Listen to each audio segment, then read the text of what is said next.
Welcome to Roger and Roger. Roger, you mentioned over the summer, and you mentioned that we would be lucky to have the season to be played. The civility required to participate in sports may be diminished, and turned out that it wasn't that way. The election was not the big news item or the disruptive force we were possibly could have had. Uh, but we did get the football season in without any incidents. However, we did not get through the playoffs. The tragedy on New Year's Eve in New Orleans is a very saddening event, personally. I always loved New Orleans. Best place to be on New Year's, I would think. And a very tragic thing, and it did delay the Georgia game. And so we're making this video after what we thought would be the playoffs of the quarterfinals. Georgia will be playing tomorrow, so forgive us if we don't know what happened. We'll watch this a few days after. We'll talk a little bit about the Georgia game, I guess, if we found anything out. All team members are safe and sound, Notre Dame and Georgia as well. So perhaps we will rise to the occasion and not let these forces stop us from having our events. Well, despite the events, the show must go on, as they say. It's part of what it is required to be an American, is that we try to always persevere through hard times, and we certainly do regret those incidences, but the games were played today, and there were some rather shocking games. Roger, which one surprised you the most? Well, I was a little surprised. I was surprised that Penn State was looking as balanced as they were. I wasn't really surprised that Boise didn't quite show up, and I was surprised that Texas didn't blow out Arizona State, but it seemed like that's all they could have done. But to let them hang around. And I was not surprised that Ohio State took Oregon to the woodshed just about as bad as Tennessee got took. So we must state rather profoundly right here, Roger, since the SEC took a lot of dirt for losing that game to Ohio State. Well, the SEC is not any good. Look what Ohio State did to one of your best teams. And look what Ohio State did to the number one team in the country. So by that same logic, the Big Ten sucks as well. Well, now, Roger, the Big Ten has had an impressive offseason. It seems like to me that it's shaping up to be like they thought it would be, and it's the Big Ten and the SEC are equals and punching partners, and there's no SEC dominance. That would certainly make television very happy, wouldn't it, Roger? Well, it depends on what network you're talking about. ESPN owns the SEC. CBS pretty much runs the Big Ten. If you ask me, they did a better job of media management this year. So certainly the Big Ten had a good year. Did the SEC have a terrible year? Well, it's yet to be determined. I don't even like talking that way. I like football teams. I'm a conference guy, but you can only take it so far. There were some big games. The Ohio State game was the most satisfying game. Finally, somebody blew somebody out and didn't let them get back in. Texas let Arizona State back in that game, had to go to overtime. Pointless and needless. This Texas team, even though they might win the title, it certainly doesn't take advantage of nearly as many of their opportunities, and they get a lot of them. Texas versus Ohio State. Does it break out that way? That would be an awesome football game. Can Georgia beat Ohio State? Right now, it looks like nobody can. right now you'd have to give them the same props we gave Georgia in 22. They've kind of shown, they've kind of proven that they're the best. Until somebody beats them, uh, they're the team to beat. They're on a roll, uh, but once again, uh, Georgia's got to get past Notre Dame. That's all I'm really thinking about. I don't know how Georgia's going to do against anybody that's still left because we haven't beaten anybody yet. Well, Roger, the SEC did take it on the chin on two games that you thought were going to go the other way. South Carolina, of course, disappointed against Illinois. Close ball game. South Carolina just didn't have that attack that they demonstrated. They seemed like a punchless tiger. And South Carolina, who knows what kind, didn't look at the game. I don't know how many people played opt-outs. Who knows with those kind of bowl games. But the SEC did lose two games that I thought they were going to win against Big Ten teams. But Missouri took care of Iowa. So it comes down to the mid-level SEC, mid-level Big Ten. You flip a coin. But at the top, that's the way you really measure a conference anyway. And at the top, I still think the SEC with Texas and Georgia have two teams that can play with anybody, and it depends on what kind of game develops. But they're not going to be where they can't do things. Depends on how they call the game. But they're capable of winning.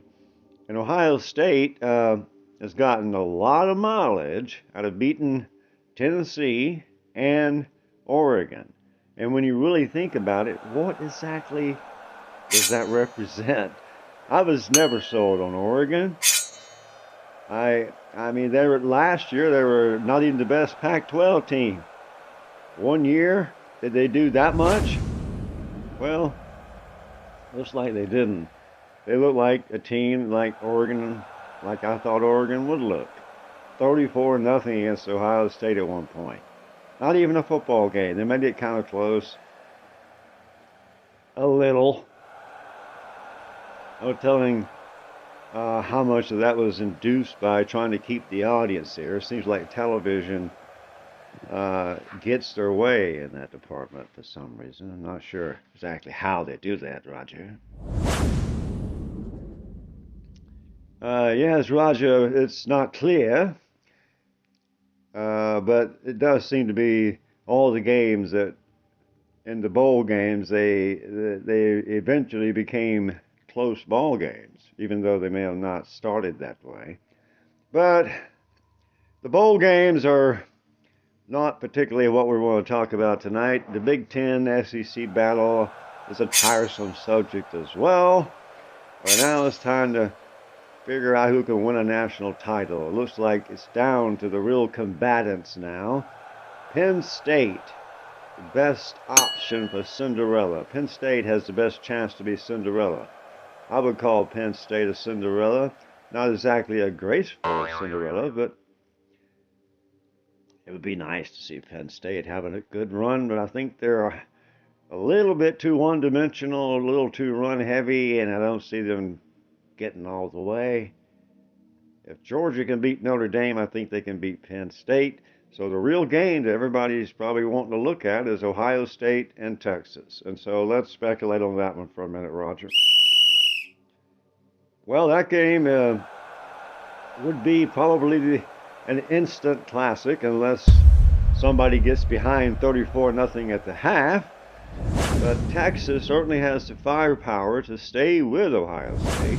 That one is probably going to be just an old-fashioned shootout. And if it becomes a shootout,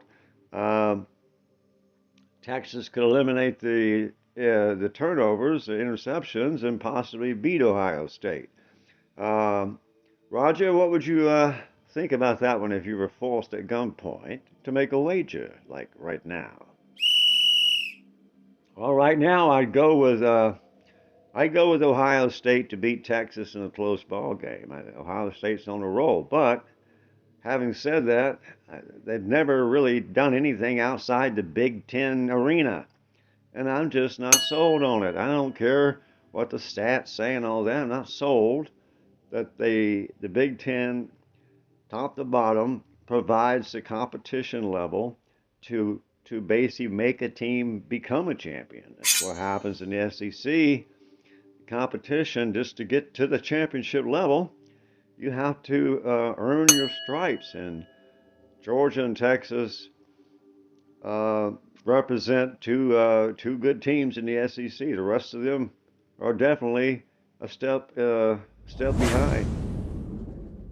Well, Roger, there was certainly two spectacular individual performances. Ashton Jonty and Cam Scatterboo certainly made their presence felt. Scatterboo had a much more impressive day against his opponent, but Jonty did come very close to breaking a very big record. Well, Ashton Jonty finished second all-time season yardage to Barry Sanders, the leading season's yardage record. But in terms of carries, he actually had fewer carries than Barry Sanders did. So he had a great year. You can split peas all you want about whether he broke the record. He had a good year. He would have had a better year if his team had won. I'm sure he'd be the first to agree. But Ashton Jonty could probably have played for any team. He chose to play for Boise, and it may have ended up costing him, but he had a good year. And Cam Scatterboo almost won a game. He was actually a force in that second half. Texas lucky to come out with a win, in my opinion. So two fine individual efforts, so we certainly like to see that happen in a football season. And hats off to those two for their fantastic seasons and a good bowl game, a good playoff game overall for both players, although it did seem like that Ashton Jonty was a bit stymied by Penn State. They pretty much game planned to stop him alone, and it was enough. I'm not sure that Penn State will have that advantage in any other game they might be facing in this playoffs. They're certainly the Cinderella. If you got to have a Cinderella, you may as well be wearing white. But, so here we are. We've got through most of the quarterfinals. We don't know what's going to happen with Georgia and Notre Dame. We could talk about that. I really don't know. I don't know how much the delay or the circumstances might affect the game. It's just a sad thing that didn't happen on schedule. But by the time you watch this video, you'll know who won the Georgia game, and there's no point in talking about that. We'll let them play tomorrow. This was just a quick update to speak of the quarterfinals a bit, and now we can sort of get an idea how these playoffs are probably going to go, Roger. We found out that we probably didn't need to expand the playoffs that much, Roger. It looks like there's three teams that separate Georgia, Texas, and Ohio State, and Georgia and Texas are definitely not perfect football teams. And Ohio State, at least so far, they kind of look that way. So, we'll just sign off with saying, no matter who wins the Notre Dame Georgia game, it looks like Ohio State is in great shape. They're the front runner, and they're going to get a chance to play Texas to see if somebody besides Georgia can beat Texas. And of course, as always, Roger, until we meet again, and to all of you, we hope you had a fine New Year's Day celebration and a wonderful New Year to us all. And until we meet again as well, ta-ta.